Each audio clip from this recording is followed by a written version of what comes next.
walang kasing saya ang magkaroon ka ng kuya na kahit di mo hiniling ay ibibigay niyang kusa.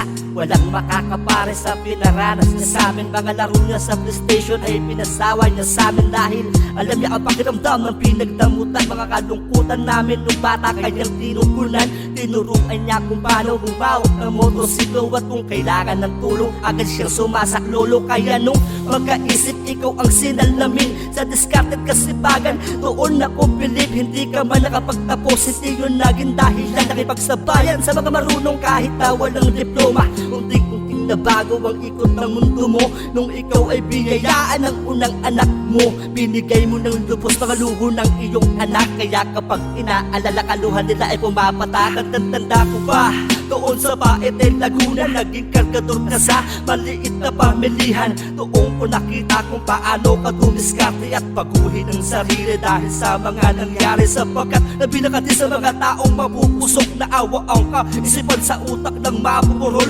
Pero di mo hinayaan na maging ganun ka lang. Nakaraan mong ay nilimot sapagkat ayun na lang ang tanging magagawa upang mas lalo pang magsikap ang makaahon sa hirap. Yan ang lagi mong pangarap, naging daan ng tabang at katawan mong matipuno sa Commonwealth Market ay doon mo na itinuon ang maging masipag at magaling na trabahante. Pinakita ang husay upang ikaw ay umabate at napagkatiwalaan bilang isang kolektor. Pero meron palang hihilang mga inggit na promotor.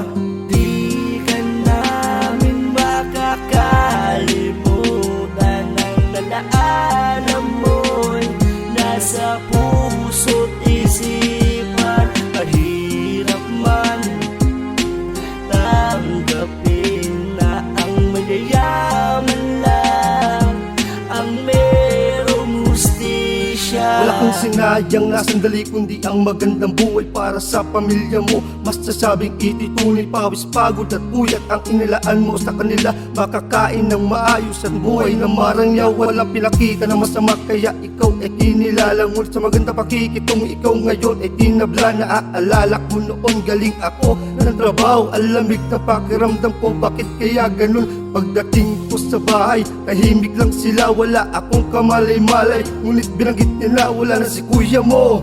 Ang dinig na tenga ko at tinamaan ng ligaw na bala ang pamangkin mo. Lumabas ako naghinapis, bakit nakaganon? Gusto kong bumawi at makatabla man lang doon.